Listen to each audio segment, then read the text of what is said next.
name is Jordan Walker. I'm with Seaver Story Law Firm. It is 4 o'clock, so we are going to go again, 3 o'clock.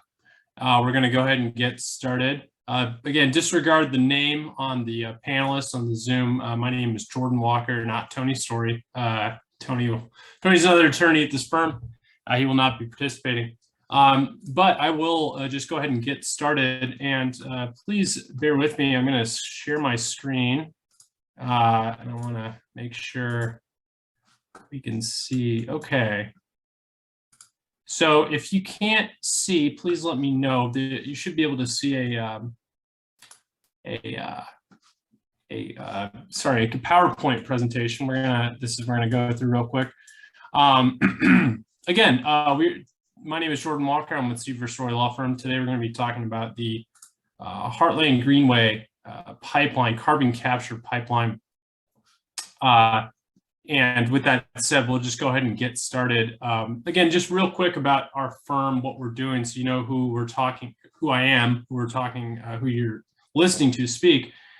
Again, my name is Jordan Walker. Our firm is Seaver Story. Seaver Story, it's actually Seaver Story Walker now, is a law firm. We are a law firm for eminent domain, people that are affected by eminent domain. We represent landowners that are faced with eminent domain, whether it's from a road project or from a power line or from a pipeline. We represent landowners who are faced with this possibility, with this forced acquisition of your property. And real quick, just to talk about what eminent domain is, and we'll get into it a little bit later. Eminent domain is the ability to seize property for a public use. So the most common condemner, as they're referred to, people that utilize eminent domain in the state of Illinois and most states, is the Department of Transportation to build roads. Obviously, in order to build roads, you need to acquire land, and eminent domain is the power of IDOT, as an example, to acquire that land to build the road. This situation is a little different, but it has to be presumed that Heartland Greenway will receive eminent domain authority. They don't have it right now, because that's what happens in the state of Illinois. When companies want to build pipelines, companies like Navigator want to build pipelines in the state of Illinois, they do not, unlike IDOT as an example, they do not have the inherent ability to acquire property via eminent domain. However, they very likely will be delegated that ability by the Illinois Commerce Commission. The Illinois Commerce Commission is a utility commission for the state of Illinois that effectively approves and rejects pipelines, power lines, all sorts of utility projects that are want to be built. And so this is one of those projects. So while they do not have eminent domain authority as we sit here today, they almost certainly will get that authority from the Illinois Commerce Commission. And so we have to approach it as if they already have it, even though they don't currently have it right now. And so that's a real quick rundown on what eminent domain is, and just a real quick rundown on our history and our experience in doing this type of law. We have a ton of experience working against pipelines, against power lines. Utility projects are one of our bread and butters, is where we there's a lot of big pipelines that are being built specifically in the Midwest, and we have represented quite a few landowners in those situations. Just some quick examples: the Spire pipeline in Illinois and Missouri, that's down in southern Illinois, Jersey, and Scott County, and that actually is ongoing a little bit. We're wrapping it up, but that's a pipeline that we worked on behalf of landowners. We've been involved in that for a couple of years now. And we were representing at our highest point before the cases were resolving about 40 plus landowners. And that was only a 60-mile line.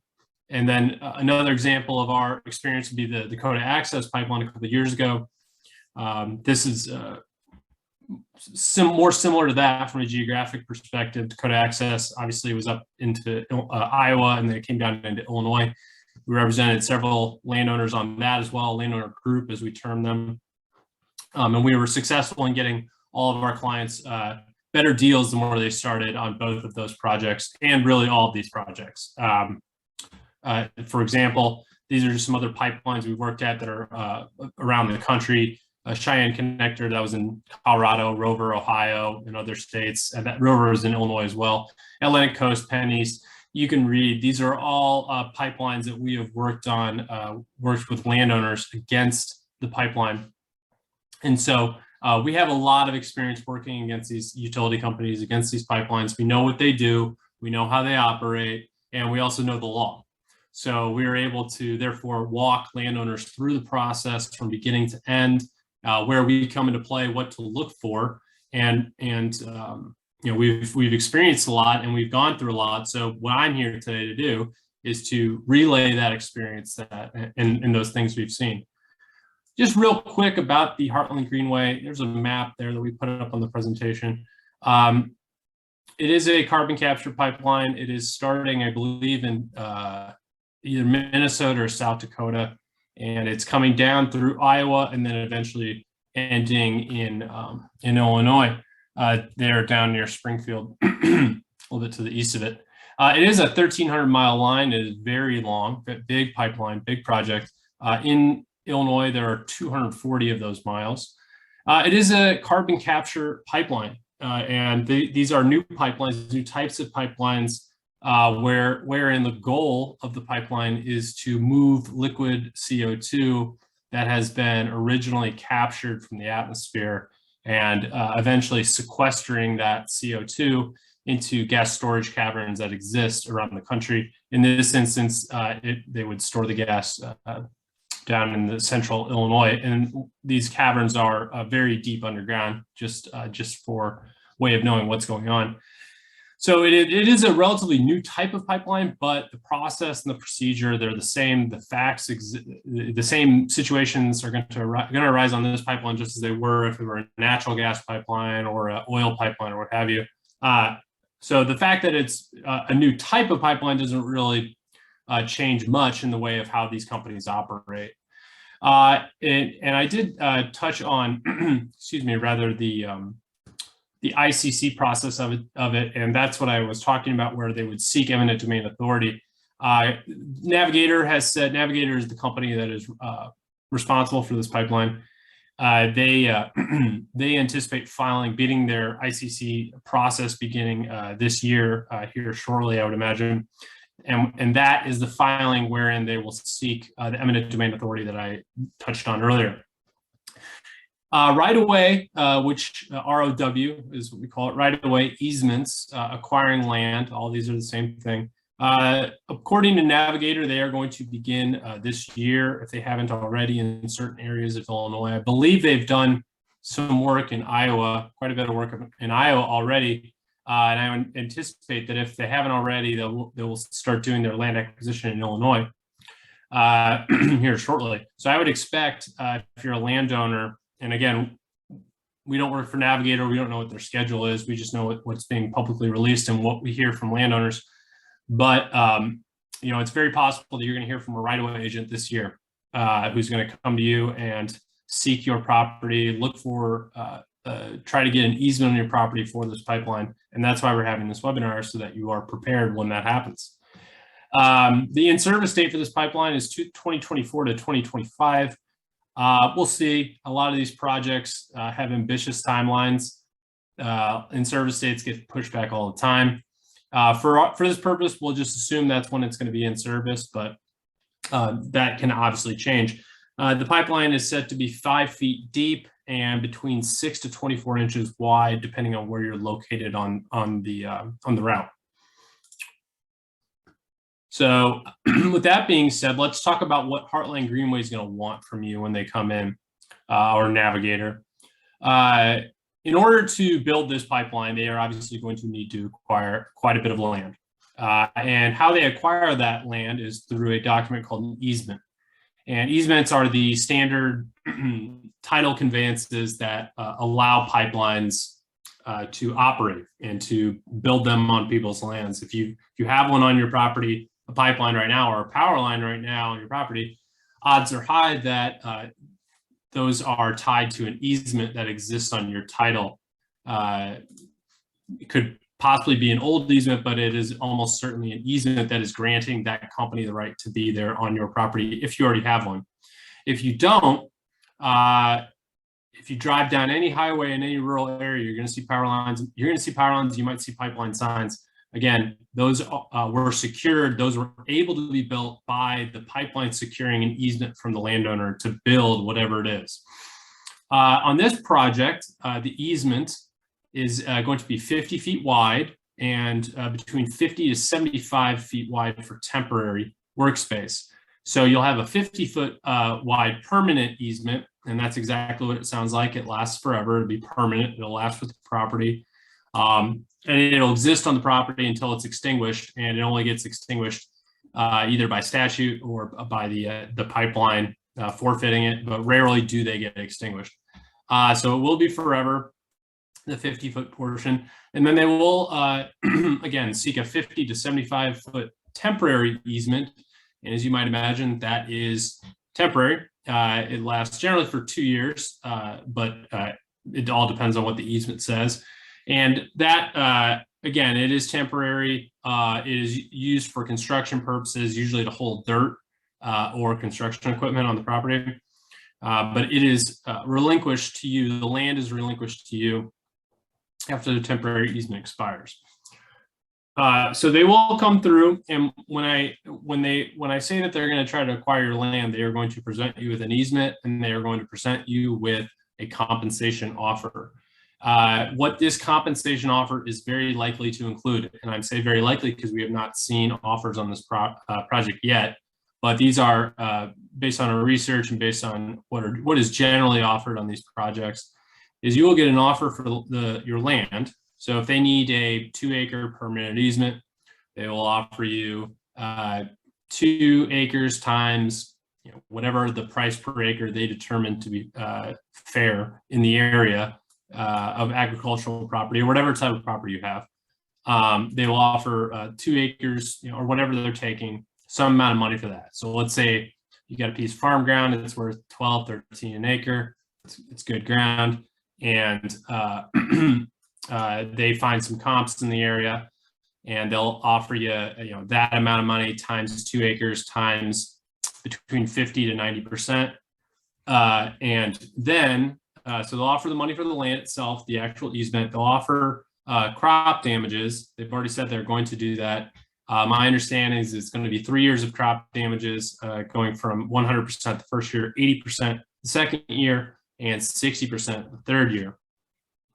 And then on top of that, they will, it's possible, again, but I don't necessarily know, that they will offer a signing bonus. And that's fairly common in these situations, to offer an early signing bonus to lock these parcels up so they don't have to worry about them.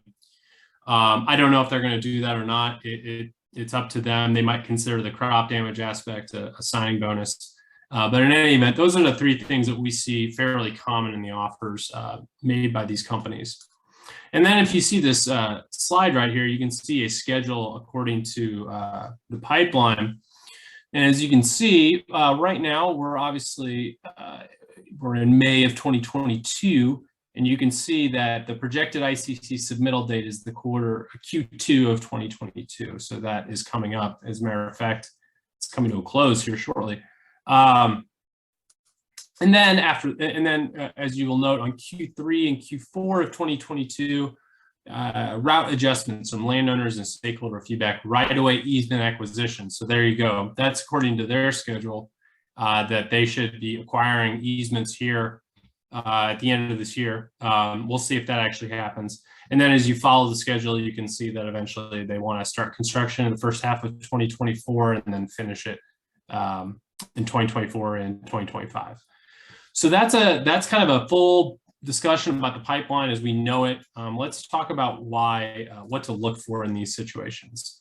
So we talked about the easement, and we'll just run over real quick what an easement is. An easement is a document. It's a document that you will sign that will convey certain rights to Heartland or Navigator. And it is recorded at the county recorder's office. And again, it goes on your title history. So if you were to sell your property 3 years from now, and the pipeline went in before that, and somebody did a title search on your property, they would, in their research, it would come up with this pipeline easement. It will show that it exists on the on the property, and that it'll be there forever via the permanent nature of it. So an easement, people ask, the biggest question that I get from landowners is what is the pipeline allowed to do? What is the power line allowed to do? What is the utility allowed to do via this document? And my answer, of course, is it all depends on what the easement says. It depends on what you sign and what you're granting to a navigator. If you do not grant navigator the right to do something in this easement document, they cannot do it. It is a very specific, well, it should be a document that grants a very specific set of rights that does not overly broad. That basically says, okay, you can build a pipeline. Here's how you're allowed to do it, and anything else you're not allowed to do.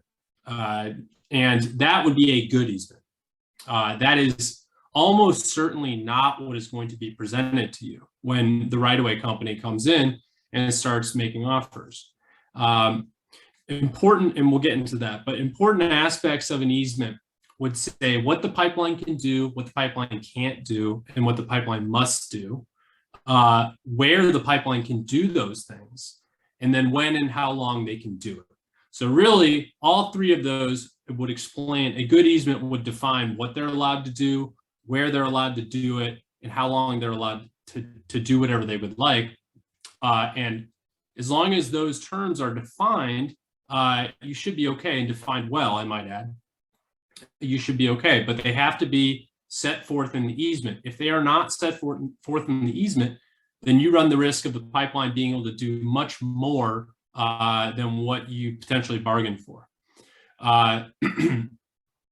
So for example, and this is on the down here, what the easement that they are going to propose to you when they come out to you, the right-of-way people, when they come out and they try to sell you on the idea of you selling them your land, they're going to say, okay, well, I work for a right-of-way company who's hired by Navigator to get your property, and and they'll present you with an offer package that'll have compensation, it should have maps, it should have the easement they want you to sign, and all that good stuff.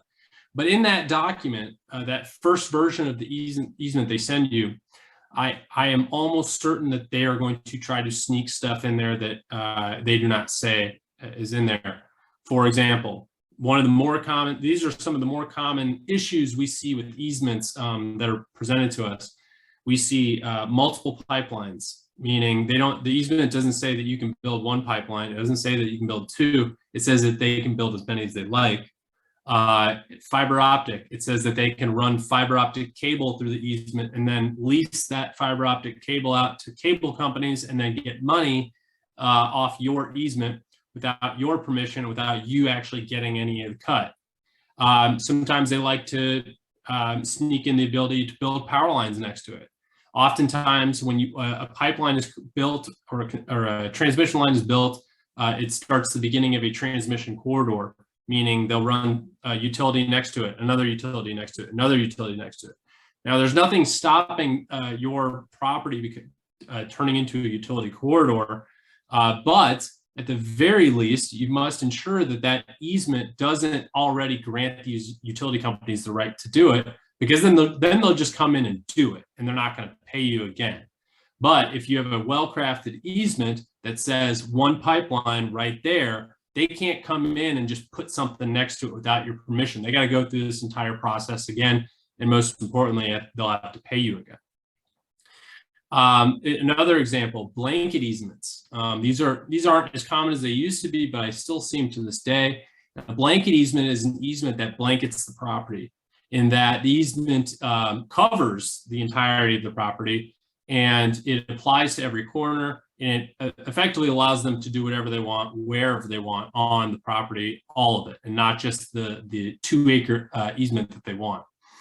Other things, unfettered access. They like to have the ability to come onto your property whenever they want. It's fairly common for this type of clause to be inserted into an easement document. They'll try to limit their liability if things go wrong on the property, on the pipeline. They'll try to limit that. These are just some examples, but the takeaway point in this is that when you get that document from the right-of-way company that's trying to get your property, don't listen to what they say, read the actual document and see what type of rights that you're granting to the company. Because once you sign that easement, if you sign that easement, there's no going back. And it's not only that, there's no going back forever. It will always be there no matter what. So with that being said, let's talk about right-of-way agents real quick. When they come out to you and they do that, bear in mind, and we deal with them all the time, unfortunately, but we know their tricks, we know they operate. And one thing they like to do is make landowners feel like they have your interest at heart. They are not paid to have your interest at heart. They are paid by the pipeline company, and they are paid by the pipeline company to get your land. It's as simple as that. Anything else, it's just window talk. They're just trying to get you to sign the documents. They're trying to not have you sign or hire an attorney. They don't want you to think twice about what you're signing. Just listen to what they're saying in order to get one over on you. So don't be I generally advise not dealing with right-of-way agents at all and just having your attorney handle it. But if you do choose to try to talk to these people, I would just I would advise you to be skeptical of what's being told to you and limit interactions to a minimum. They'll try to bug you. Don't let them. Tell them you don't want to talk or have your attorney handle it. So we talked about the easement and how important it is to make sure that document is crafted appropriately and accurately. The second issue, of course, is money.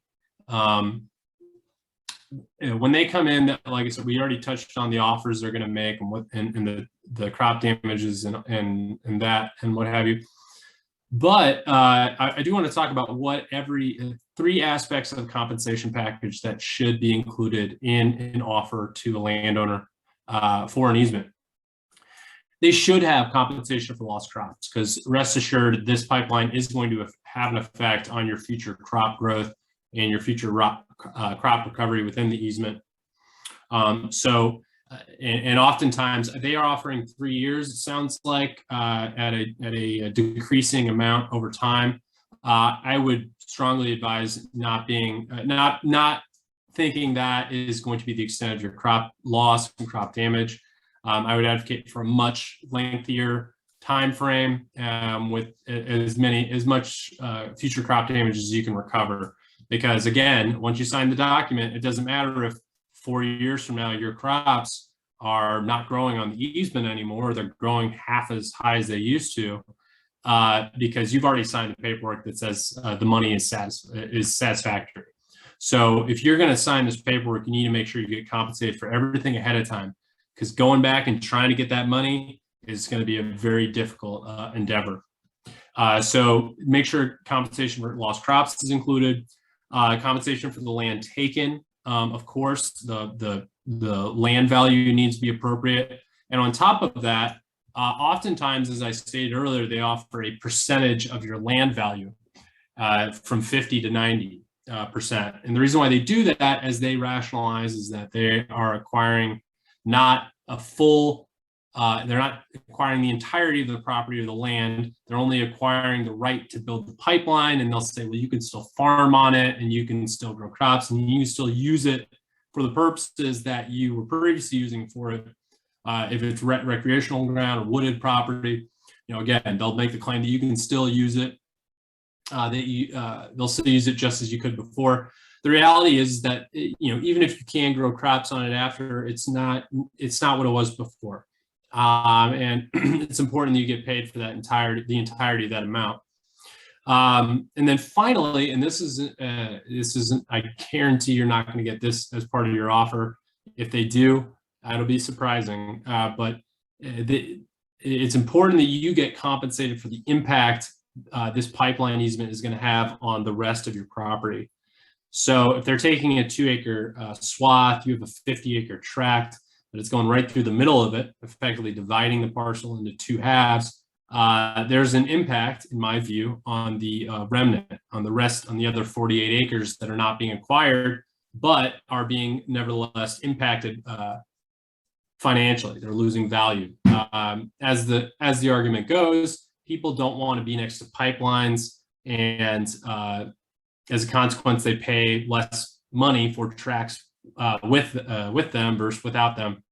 And so the argument there is that you're entitled to the difference in the entirety of your property and not just the 2 acres they're acquiring. Again, I would be shocked if Navigator comes in and makes any sort of offer for that amount of money, let alone even discusses it. And generally they don't, because if you're applying percentage reductions into large tracts of land, the numbers that you're entitled to, the compensation you're entitled to, goes much higher than if it does if you're just talking about crop losses or land value, that being a price per acre. For example, if you have a 100-acre tract, it's worth $10,000 an acre. It's $1 million tract of land, and it loses 10% of its value because of the pipeline's introduction. That's $100,000, and the pipeline's not going to have a discussion that involves $100,000. They want to have a discussion over crop losses where the discussion is over 10 to 15. That's a negotiation they want to have because they're already winning. Because if you're not discussing remainder damage, if you're not discussing the impact on the remnant, you're going to come out behind. So it's very important that you get paid for that during this discussion, during these negotiations with the pipeline. So let's talk about some do's and don'ts, and then we'll wrap up. Things you should do: have a legal professional review all of your documents. I do this for free all the time. If and when you get an offer, all you have to do is send it to me. And my email is jordan@landownerattorneys.com. It'll be on at the end as well. So sit tight for that information. So have somebody review all your documents. Again, this goes back to the easement discussion earlier. You need to make sure, get a second set of eyes to look at the documents, review it, make sure there's nothing funny in there. And not only that, make sure the person who you're having look at it, has looked at an easement before. Your local attorney who you have handle everything, he or she might be able to look at it, but there's some things that are very specific to this field that you need to be very familiar with, or it might go unnoticed in these negotiations. And on the same vein, what not to do is do not take the pipeline's word for it. Promises are going to be made, assurances will be issued, all of these things. Don't worry, they'll do this, they'll do that, all of these things, the right-of-way agent's going to say it. It doesn't mean anything if it's not in writing. It doesn't mean anything if it's not an easement or in some other contract that you've signed with them. You need to have it in writing, you need to have it with some teeth, or they're just not going to do it, because if they already have you sign the document, they'll just follow what that document says, and I guarantee it's not going to say what you want it to say as far as fixing your property or getting you paid or addressing all the issues we've talked about. Another do, enlist professional negotiate on your behalf.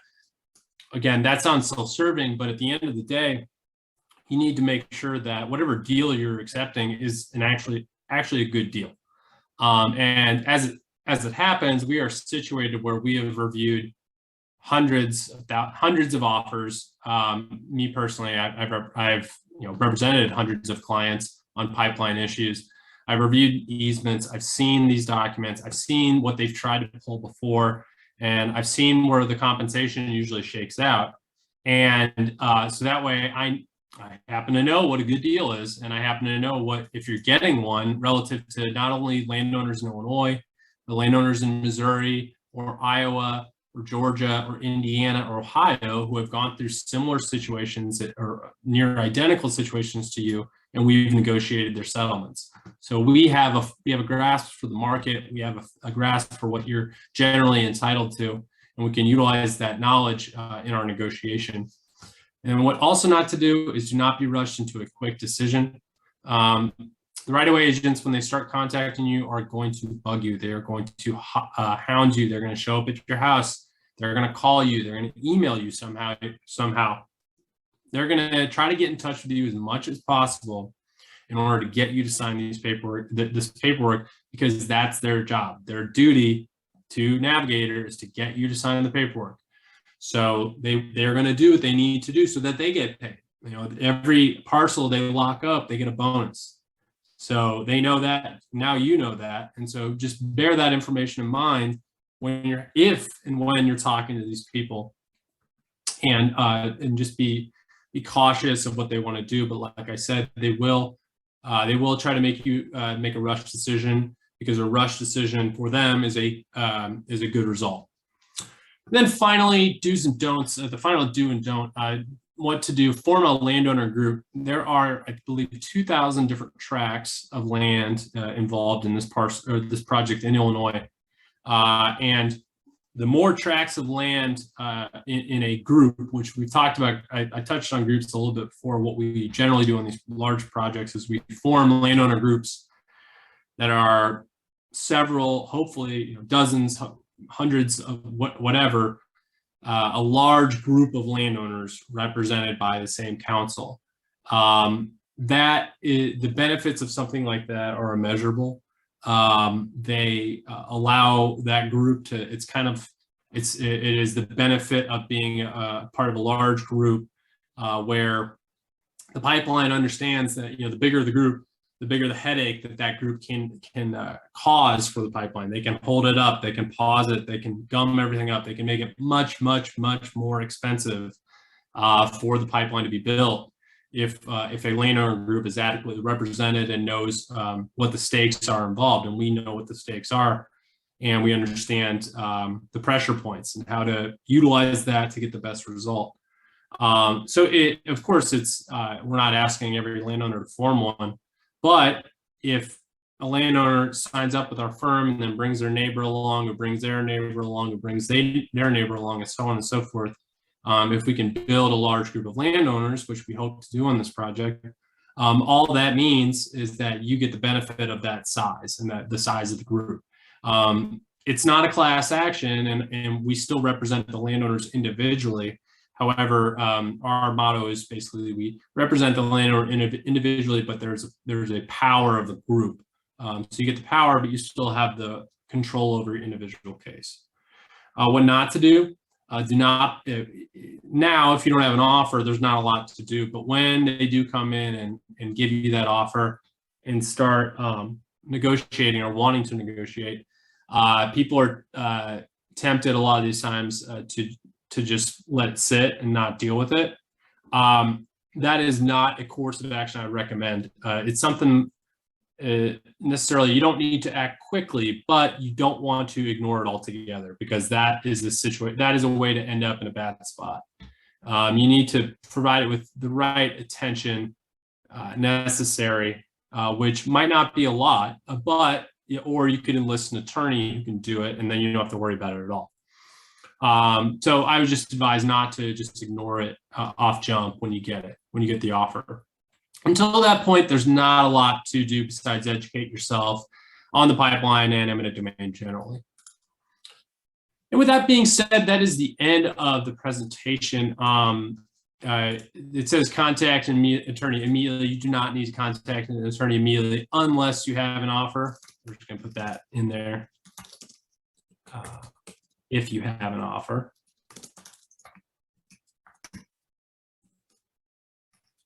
And I will review it for free. When you do get that offer, I am happy to take a look at it, give you my thoughts for free, and then you can decide what to do.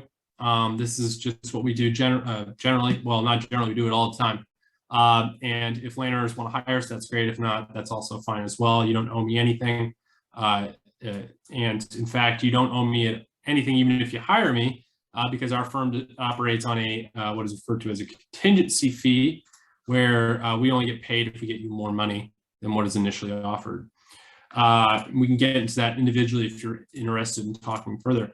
That is our toll-free number, 888-318-3761. That is my email there at the bottom. Feel free to write those down. You should have it on the postcard that I sent as well.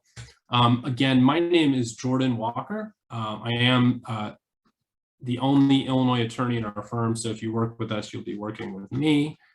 And with that being said, I'm going to go ahead and open it up for questions.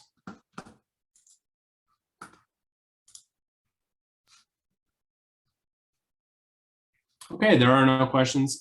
Thank you everyone for stopping by. I do appreciate it. If you do have questions, feel free to contact me, Jordan at landownerattorneys.com.